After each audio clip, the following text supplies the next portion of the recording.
তাপসকুল সম্রাট হযরত বড় পীর আব্দুল কাদের জিলানী রাদিয়াল্লাহু তাআলা স্মরণে এর ফাতিহা ইয়াজদাম উপলক্ষে এবং খাজা মঈনুদ্দিন চিশতি রহমাতুল্লাহ আলাইহির স্মরণে আজিমুস শান পবিত্র ফাতিহা মাহফিলে আসার এবং বসার তৌফিক দান করেছেন।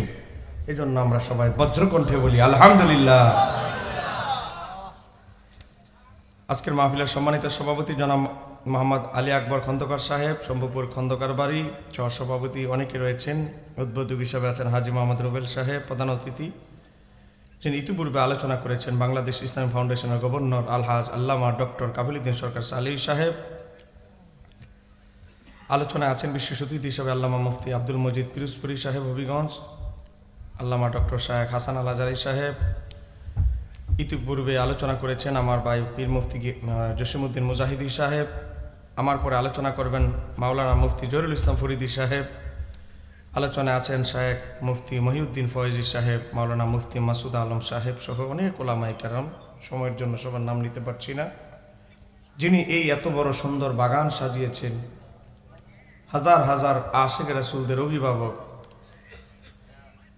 শম্ভুপুর বাগ দরবার শরীফের সাজ্জাদান হোসেন হুজুর কেবলা, পীর তরিকত রাহনুমায়ে শরীয়ত হযরত মাওলানা মোহাম্মদ খন্দকার দ্বীন ইসলাম শম্ভুপুরী পীর সাহেব কেবলা হুজুরের দোয়া নিয়ে আমি আলোচনা শুরু করছি। বাবা, এই মাহফিল গাউসু পাকের স্মরণের মাহফিল, এই মাহফিল খাজা গরিবে নওয়াজের স্মরণে মাহফিল। আজকে একটা চক্র বের হয়ে গেছে, এই চক্রের নাম হলো আহলে হাদিস। যারা বাইরে ছড়িয়ে ছিটিয়ে আসেন, একটা ঘন্টার জন্য আসেন, আপনি আধা ঘন্টা বসে চিন্তা করবেন আমি যে আলোচনাগুলো করবো আপনার প্রয়োজন আছে কিনা। যদি প্রয়োজন থাকে বসবেন, নাহলে সালাম দিয়ে চলে যাবেন, আমার কোনো আফসোস নাই।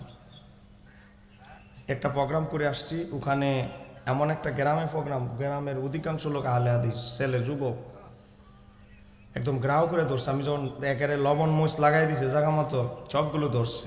কিছু একটু বুঝছে, তাদেরকে বলছি একটু গবেষণা করার জন্য। এদেরকে বলছি রমজানের পরে তোমার যদি দাওয়াত দাও, তোমরা 20-50টা ছেলে একসাথে হও, আমি পার্সোনাল তোমাদেরকে বোঝাবো। আমার উদ্দেশ্য হচ্ছে আমি ইমাম আবু হানিফার উত্তরসূরি। আমি নাম বেচ্ছে ইমাম আবু হানিফার খাইলে হবে? আমরা গাউসু পাকের উত্তরসূরি, খাজা গরিবে নওয়াজের উত্তরসূরি।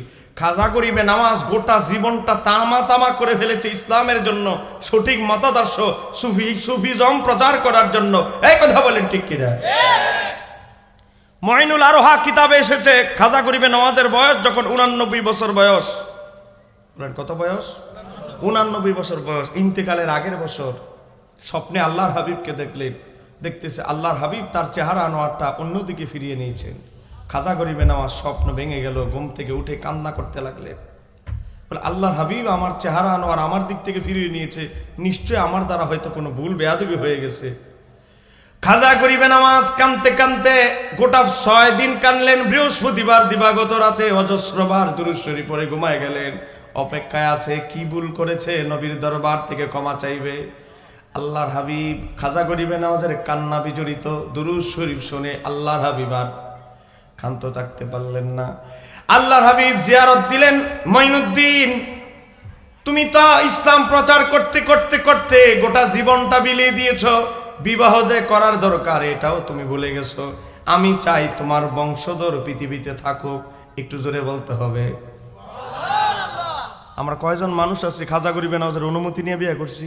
নবীজির অনুমতি নিয়ে বিয়া তো নবীর সুন্নত, কিন্তু খাজা গরিবে নওয়াজ তো আমার নবীর হুকুম নিয়ে নিকাহ করেছেন। একটু জোরে বলেন আল্লাহু আকবার। আল্লাহর হাবিবের এই হুকুম ফরমান শুনে খাজা গরিবে নওয়াজ ফজরের নামাজের পরে ওজিফা কালাম শেষ হওয়ার পরে ইশরাকের নামাজ আদায় করার পরে মনটা মলিন। খাজা গরিবে নওয়াজের স্পেশাল খাদেম হলো 2 জন। জোরে কোনা কয়জন? 2 খাদেম, ডাইন দিকে একজন, বাম দিকে একজন দাঁড়াইছে। হুজুর, দেখতেছি গত 1 সপ্তাহ ধরে আপনার মনটা বড়ই খারাপ, তাহলে হুকুম দেন আপনাকে কে কষ্ট দিয়েছে, জীবন বাজি রেখে তাহলে শেষ করে ফেলবো, তারপরে আপনাকে কে কষ্ট দিয়েছে একটু বলেন। একটু জোরে কন্যা সুবহানাল্লাহ। এটাকেই বলে খাদেম। নিজেরে বাঁচাইয়া ফির মরুক, আগে নিজে বাঁচি বাপের নাম। কথা কন্যা কেন? ও বাবা, পৃথিবীতে যত তরিকতের ইমাম আছে, তাদের যত শিষ্য মুরিদান আছে, তারা সবার আগে একজনে 16 বছরে জাগাইতে পারে নাই। 2 বছরে অনেক মুরিদ আদব দেখায় 2 বছরে 16 বছরের অর্জন করে ফেলেছে। এই কথা বলেন ঠিক কিনা? এজন্য হৃদয়ে সাচ্চা প্রেম দিয়ে হৃদয় জয় করতে হবে পীরের। খাজা গরিবে নওয়াজ বলতেছে, ও আমার মুরিদরা, ও আমার দুই খাদেম, তোমরা আমার সুখে দুঃখে সব সময় আমার পাশে থেকেছো, তোমাদের কাছে গোপন করে তো লাভ হবে না। গত রাতে আল্লাহর হাবিব আমাকে হুকুম দিয়েছে আমি যেন নিকাহ শরীফ করি। জোরে কন্যা সুবহানাল্লাহ। নিকাহ শরীফ করি, এটা তো ভালো কথা, আপনার মন খারাপ কে? কয় বেটা এই বয়সে বিয়ের কথা কইলে মানুষ এখন কি করবো, চতুর্দিকে বিধর্মী। খাজা করি মানুষদের খালি মাঠে আইয়া ইসলাম কবুল করে প্রকাশ করে নাই, চতুর্দিকে মুশরিক বিধর্মী। এখন বিধর্মীরা কি বলবে? বলে ঠিক আছে, আপনি এটা নিয়ে টেনশন করিয়েন না। দুই খাদেমে সুন্দর করে বুস্টুস দিয়া বাগিয়া গেছে গেল। দুই খাদেমে গিয়া দুইজনেরই মেয়ে আছে উপযুক্ত, বউরে বুঝাইতেছে তোমার মেয়েকে বুঝাও, রেডি করাও, দুপুর বেলা বিবাহ হবে। এই সুযোগ আওলাদে রাসূল খাজা গরিবে নওয়াজের সাথে একটা আত্মীয়তার সুযোগ পাচ্ছি। খাজা গরিবে নওয়াজের সাথে যদি আত্মীয়তা করতে পারি, হাসরের ময়দানে খাজা গরিবে নওয়াজের সুপারিশ আমাদের জন্য ইজি হয়ে যাবে। একটু জোরে কন্যা আল্লাহু আকবার। দুই খাদেমে দুই মেয়ে রাজি করাই লইছে। জোহরের নামাজের পরে কয়, হুজুর আপনি রেডি থাকেন, আপনার এখন নিকাহ শরীফ হবে, আগদ হবে। খাজা গরিবে নওয়াজ কয়, কার সাথে আমার আগদ হবে? কথা নাই বার্তা নাই। খাজা গরিবে নওয়াজের প্রধান খাদেম বলে, আমার মেয়ের সাথে বিবাহ হবে, সবকিছু ঠিকঠাক, কোনো চিন্তা করবেন না। দ্বিতীয় খাদেম কয়, এই বেটা আমি বহুত কষ্ট করে আমার মেয়েরে আমার বউরে রাজি করাইছি, আর তুমি এখন কও তোমার মেয়ে বিবাহ করবে? লাগছে গুতাগুতি। খাজা গরিবে নওয়াজ কয়, মুসিবতে বললাম, এক হইলো বিয়ের একটা টেনশনে আছে, আবার হইলো দুই খাদেম লাগছে গুতাগুতি।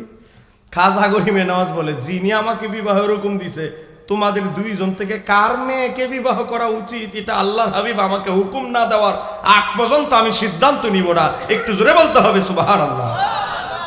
এমনি এমনি খাজা গরিবে নওয়াজ ইসলাম প্রচার করেছে। জটিল সূক্ষ্ম যত বিষয় আছে আমার নবীর দরবার থেকে হুকুম না নিয়ে তারা কখনো কিছু করে নাই। একটু জোরে বলতে হবে আল্লাহু আকবার। এই হলো খাজা গরিবে নওয়াজ। বাবারা গভীর মনোযোগ। হযরতে খাজা গরিবে নওয়াজ ঘুমিয়ে রইলেন, অপেক্ষায় আছে আমার নবী যে হুকুম দিবেন, আমার নবীর হুকুম অনুসারে কাজ করবেন। খাজা গরিবে নওয়াজের দুই খাদেম ইশারের নামাজের পরে দুরূদ শরীফ পড়া শুরু করলো আর কাঁদতে লাগলো। এক নাম্বার খাদেমে কয়, ইয়া রাসূলুল্লাহ, ওগো নবী, দুরূদ পড়তেছে আর কাঁদতেছে, ওগো নবী, ইয়া রাসূলুল্লাহ আপনি আমার মেয়ের কথা কইয়েন। দ্বিতীয় খাদেমে এই দোয়াই করতেছে। এখন নবী কারে খুশি করবে? কারণ আমার নবী হচ্ছে বিল মুমিনিনা রাউফুর রহিম, মুমিনদের জন্য অতিশয় দয়ালু। ও বাবা, আমার নবীর চাইতে দয়ালু কেউ আছে? ও বাবা গভীর মনোযোগ। আল্লাহর হাবিবকে খাজা গরিবে নওয়াজ স্বপ্নে দেখলেন। খাজা গরিবে নওয়াজকে আল্লাহর হাবিব বললেন, ও মঈনুদ্দিন, আমি হুকুম দিচ্ছি, তোমার দুই খাদেমি মন থেকে তোমাকে গ্রহণ করেছে, তুমি দুই খাদেমের মেয়েকে তুমি বিবাহ করো। জোরে কন্যা। ও বাবা, খাজা গরিবে নওয়াজের ওফাতের সময় দুইজন স্ত্রী গর্ভবতী হলেন। খাজা গরিবে নওয়াজ এই যুগের ডাক্তাররা আলট্রাসোনোগ্রাফি করে বলে ছেলে হবে না মেয়ে হবে, তাও আবার অকাট্য নয়। অনেক সময় আলট্রাসোনোগ্রাফি করে ছেলে হয়ে যায় মেয়ে। কথা না কেন? বহু এমন নজির আছে। অকাট্য নয়, এটা আলট্রাসোনোগ্রাফি। খাজা গরিবে নওয়াজ বলে দিলেন, ও আমার স্ত্রীরা শোনো, তোমার গর্ভেও একজন ছেলে আছে, তোমার গর্ভে একজন ছেলে আছে, দুইজনের গর্ভে ছেলে আছে। আমি মঈনুদ্দিন তাদেরকে দেখার হয়তো সুযোগ হবে না। দেখো আমি খিলাফত নামা দিয়ে যাচ্ছি, আমার দুই পুত্রের অমুকের নামে তোমার গর্ভের সন্তানের নাম হবে অমুক, তোমার গর্ভের সন্তানের নাম অমুক, তোমাদের দুইজনকে দুইজনের সন্তানকে আমি খিলাফত দিয়ে গেলাম। যাই হোক, যে কথা বলতেছিলাম, আমার আলোচ্য বিষয় যেটা ছিল, খাজা গরিবে নওয়াজ এমন একজন ব্যক্তি গোটা ইসলাম প্রচার করতে গিয়ে, ও বাবা বিবাহ করতে হবে, সংসার ধর্মে যাইতে হবে, এটাও ভুলে গেছেন। তারা এমন ভাবে ইসলামের জন্য জীবন কুরবান করেছেন। শাহজালাল ইয়ামানি গোটা জীবনটাই কুরবান করে ফেলেছেন, বিবাহ করার সুযোগও তার হয় নাই। ইসলাম প্রচার করতে করতে করতে বিবাহ ছাড়াই উনি মারা গিয়েছিলেন। জোরে কন্যা সুবহানাল্লাহ। জোরে বলেন না সুবহানাল্লাহ। এজন্য নামের শেষে বলা হয় মুজাররাদি। এ বাবা, আবার কিছু মোল্লা আবার না বুঝাও, আধা মোল্লা পড়ছে, বিয়া তো ফরজ, এটা কি কাম করলো? এইটাই বুঝে না, বিবাহ ফরজ, সব ক্ষেত্রে ফরজ না, এটা বুঝতে হবে। এবার আসেন গভীর মনোযোগ। ও বাবা, এই খাজা গরিবে নওয়াজের স্মরণের মাহফিল ও বাবা, এটা গাউসু পাকের স্মরণের মাহফিল, একটু গভীরভাবে লক্ষ্য করেন, আমি বেশি সময় নিব না, 1 ঘন্টা চেয়েছি আপনাদের কাছে। ও বাবা, গাউসু পাক যার একটা উপাধি হলো গাউসু সাকালাইন, জিন এবং মানব দুই জাতির জন্য যিনি গাউস। ও বাবা, গাউসু পাকের একজন মুরিদ, তার মেয়ে ছিল অনেক সুন্দরী। জোরে বলেন, মেয়েটা বড় কি? আপনারা কি রাগ করছেন আমার উপরে? নাকি আবার ওই জুব্বাওয়ালা হুজুরের মতো আবার আমার ফেলাই দিয়ে যাবেন কে? তো একটু আওয়াজটা দিয়ে আসেন বাজান, হ্যাঁ বাজান না, আমার পক্ষ দিয়ে চা দিও। গভীর মনোযোগ। হযরতে গাউসু পাকের একজন মুরিদ, তার মেয়ে হলো অনেক সুন্দরী। জিন একটা ফিসে লেগে রয়েছে ইডারে বাগিয়া লইয়া যাওয়ার জন্য। হুট করে এক উড়াল দিয়ে নিয়ে গেছে। কোথায় যে গেছে খবর নাই। এই বেচারা মোটামুটি কবিরাজ টবিরাজ যা আছে সব বাজ্যা লাগছে। 6 দিন পরে আইছে গাউসু পাকের দরবারে, হুজুর আমার মেয়েকে এক বদ জিন নিয়ে গেছে, আপনি আমার মেয়েকে বাঁচান। গাউসু পাক কয়, তোর ফিসা দিয়ে ফিরান দরকার, তুই 6 দিন পরে আইছো আমার কাছে। কবিরাজ টবিরাজ বাজ্যা নিজের ফির বুইলা গেছস কবিরাজের ফিসে, হুজুর মাফ করে দেন আমাকে। গাউসু পাক একটা কাগজ নিলেন। জোরে বলেন না, কি নিলেন? কাগজ নিলেন। গাউসু পাক একটা কাগজ নিয়ে চিঠি লিখলেন। চিঠি লিখার পরে আংটির সিলমোহর মেরে চিঠির মধ্যে মোহর অঙ্কন করে দিলেন। মোহর অঙ্কিত চিঠি তার হাতে দিলেন। সে বেচারা মনে মনে ভাবে, আমি আইসি মেয়ে বাঁচানোর জন্য, গাউসু পাক আমার চিঠি দিতেছে, কার কাছে চিঠি লিয়ে যাইতাম। ও বাবা, হুজুর গাউসু পাক বললেন, আমি তোকে যা বলি মনোযোগ দিয়ে শোন। অমুক অমুক রাস্তা দিয়ে অমুক শহরে একটা মরুভূমি আছে, মরুভূমিতে যাবি। মরুভূমির পাশে একটা উঁচু পাহাড় আছে, পাহাড়ের ভিতরে গুহা আছে। গুহার ভিতরে তুই লুকাই থাকবি, দেখবি বড় বড় জিন জাতি, বড় বড় দেহ জিন জাতিরা হাঁটা চলা করবে নির্দিষ্ট একটা সময়। নির্দিষ্ট সময় তারপরে গুহা থেকে বের হবি না, দেখবি যখন একটা বড় সিংহাসন দেওয়া হবে, জিনের বাচ্চাটা সিংহাসনের ভিতরে যখন বসবে, সিংহাসনের মধ্যে যখন জিনের বাচ্চাটা বসবে, তখন একটা দৌড় দিবি, গুহা থেকে জিনের বাচ্চার কাছে চলে যাবি। এই বেচারা গাউসু পাকের কথা শুনে কাঁপতেছে, দেখতেছে বড় বড় জিন, জিনের বিকট আকৃতি। হ্যাঁ কয়, কই আইলাম রে বাবা, মেয়ে বাঁচাইতে গিয়ে নিজের জীবনটাও যাবে। কিন্তু পীরের প্রতি তাদের বিশ্বাস আস্থা ছিল অগাধ। কথা কেন কেন ঠিক কিনা? ও বাবা, দেউর একটা দিল। জিনেরা বলে, বনি আদম, আরে মানুষ এলো করতে কেন? উনি আদম আসলো কিভাবে এখানে? জড়ায়া ধরল তাকে, আঁকড়ায় ধরল, বলে ছাড়ো আমারে ছাড়ো, আমি এখানে নিজে নিজে আসি নাই, আমি একজন দূত, আমি একজন প্রতিনিধি, আমাকে পাঠানো হয়েছে, আমি নিজে নিজে এখানে আসি নাই। তোমাদের আমাকে যিনি পাঠিয়েছে, তোমাদের জিন জাতির বাচ্চা ঠিকই তাকে ভালো করে চিনে। একটু জোরে কন্যা সুবহানাল্লাহ। ও বাবা, জিনেরা তাকে তাদের বাচ্চার কাছে নিয়ে আসলো, চিঠি দিল, ভাই মানব তুমি এখানে কেন আসছো? আমি এখানে নিজে নিজে আসি নাই, কেন আমার দিকে মধু আছে, এন আসবো কিতাম, বিপদে ভিড়ে আইসি আর আমারে পাঠানো হয়েছে। চিঠি দিল। চিঠির পরে চিঠি পড়া শুরু করে নাই, পড়ার আগে দেখে নিচে গাউসু পাকের সিলমোহর।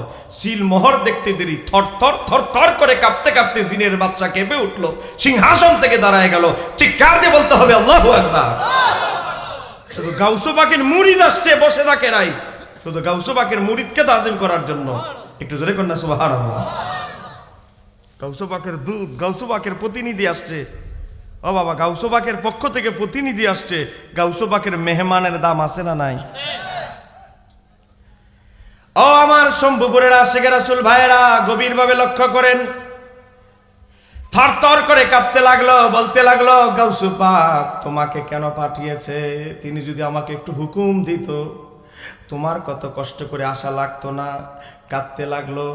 আমাদের জিন জাতির এমন বেয়াদব বেড়ে হয়ে গেছে, যারা গাউসু পাকের মুরিদদের মেয়েদের উপরে আক্রমণ করেছে। ওই বদজিনটাকে এনে সাথে সাথে হত্যা করলো, তার সাথে আরো সাঙ্গবঙ্গ যারা, তাদেরকে হত্যা করলো। ওই মেয়েটাকে কষ্ট হবে বলে বাড়িতে যাইতে এক জিনের মাধ্যমে সুন্দর করে তার ঘরের বাড়ির সামনে নিয়ে রেখে আসলো। যেরকম না, ও বাবা, গাউসু পাকের মুরিদের বয়ে, মুরিদের তাজিমে যদি গাউসু পাকের শুধু সিলমোহর দেখে জিনের বাদশা যে গোটা পৃথিবীর জিনের দায়িত্বে, শাসনার দায়িত্বে আছে, তিনি যদি থরথর করে কাঁপে, সেই গাউসুল পাক কি ছোটখাটো মানুষ? ও বাবা, আমি একটু উদাহরণ দেওয়ার জন্য একটা ঘটনা মনে পড়ে গেল, বলবো। গাউসুল পাকের খাদেম, পার্সোনাল খাদেম ছিল 3 জন। যেরকম কয়জন? 3 নাম্বার যে খাদেম, তার কাজ হইলো হুজুর পানিটা আগে দেওয়া, ওয়াশরুম মনে করেন হাজতখানা, পায়খানা পরিষ্কার করা এবং জামা কাপড় দেওয়া। বলেন তারও দাম আছে না নাই? আল্লামা আব্দুল হক মুহাদ্দিস দেহলভী রহমাতুল্লাহ আলাইহি গাউসুল পাকের জীবনীতে লিখতেছে, এই বেচারা 12 বছর গাউসুল পাকের খেদমত করেছে। খেদমত করার পরে বেচারা চিন্তা করলো, গাউসুল পাকের দরবার থেকে সুর অলি হয়ে যায়, কত কিছু হয়ে যায়, আমি 12 বছর খেদমত করে কিছু হইতাম না, এমন কালে হুজুর পানি টানতাছি।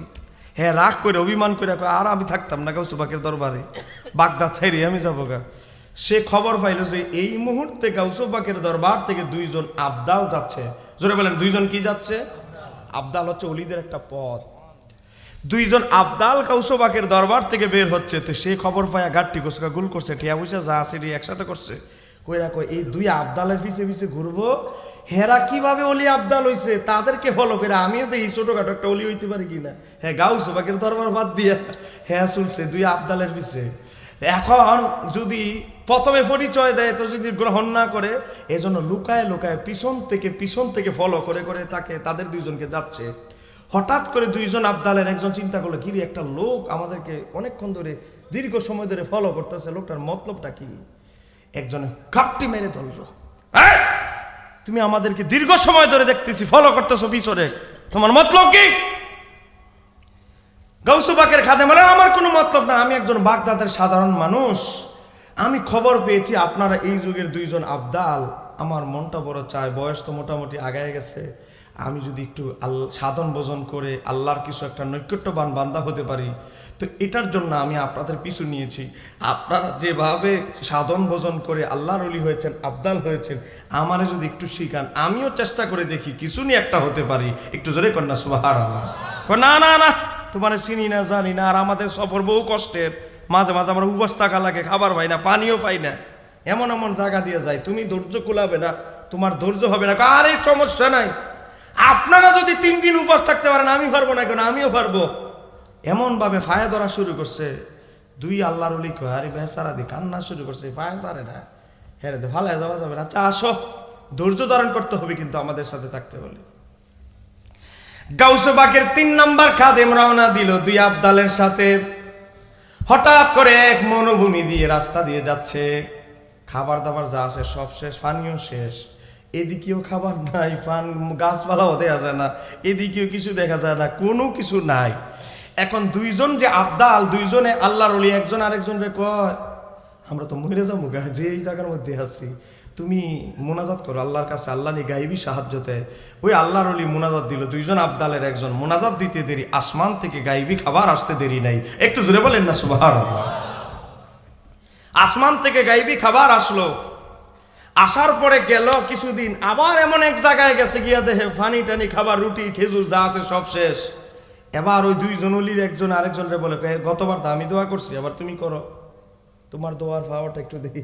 ওই আল্লাহর ওলি দোয়া করছে, আবার আসমান থেকে গাইবি খাবার আসছে। একটু জোরে কর না সুবহানাল্লাহ। আমরা দোয়া করলে কি আসমান থেকে খাওয়ান আসে? 2 দফা গেল, 3য় দফাও খাদ্য সংকট, খাবার নাই, পানি নাই, কিছু নাই। এখন 2 আল্লাহর ওলি বলতেছে, ও আমাদের সাথে পথচারী, 2 বার তো আমরা দোয়া করলাম, এবার তুমি একটু দোয়া করো, এতদিন আমাদের সাথে থাইকা কি সাধন ভোজন করলাম, সাহায্য করে কিনা দেখি। একটু জোরে কর না সুবহানাল্লাহ। গাউসুল পাকের যিনি 3 নাম্বার খাদেম, গাউসুল পাকের যিনি 3rd খাদেম, 3 নাম্বার খাদেম, সে বলতে লাগলো, আমি তো মূর্খ মানুষ, সাধারণ মানুষ, আমাকে একটু বলেন আপনারা কিভাবে দোয়াটা করেছেন, আপনারা আমাকে শিখায়া দেন, আপনারা আমাকে শিখিয়ে দেন, আপনারা যেভাবে দোয়া করেছেন, মোনাজাত দিয়েছেন, আমিও সেভাবে দিব। আমি দোয়া, আমরা 2 জনেই উসিলা দিয়েছি, একজন ব্যক্তির দোয়া করেছি, আল্লাহ গাউসুল পাকের যিনি ওযুর পানি ঢেলে দেয়, ওযু করায় হাত পা গুলো ধৌত করিয়ে দেয়, গাউসুল পাকের ওই খাদেমের উসিলায় হলো আসমান থেকে খাবার দাও। গাউসু পাকের এই খাদেম বলে, আমি কি শুনতে ভুল করলাম? আরেকবার বলা যাবে? আবার আরেকবার বলল, চোখ দিয়ে পানি ঝরতে লাগলো। দুইজন আব্দাল আল্লাহর ওলি বলতে লাগলো, ও ব্যক্তি তুমি কাঁদছো কেন? সমস্যা কি? আমরা তো তোমার দোয়া শিখাই দিলাম, মন্ত্র শিখাই দিলাম, তো তুমি দোয়া করো না কেন? আপনারা যার উসিলা দিয়ে দোয়া করতেন, আমি হলাম গাউসু পাকের সেই খাদেম। আর একটু জোরে করুন আল্লাহু আকবার। গাউসু পাকের দরবারের খাদেমেরও দাম আছে না নাই? গাউসু পাকের খাদেমের উসিলা দিলে আসমান থেকে খাবার আসে, তাহলে গাউসু পাকের উসিলার দাম আছে না নাই? আর একটু জোরে বলেন। আপনাকে রাগ করতেছেন নাকি? আমি কি আর 40-50 মিনিট যাবো সামনে? হ্যাঁ, একটু জোরে বলেন আল্লাহুম্মা সাল্লি। রংসা পংসা চিনি জানি? এই রংসা, এই এদিকে আয় তুমি। দেওয়ালা আলী চিনি সারা কিনে যেখানে চিনি সারা কিনে।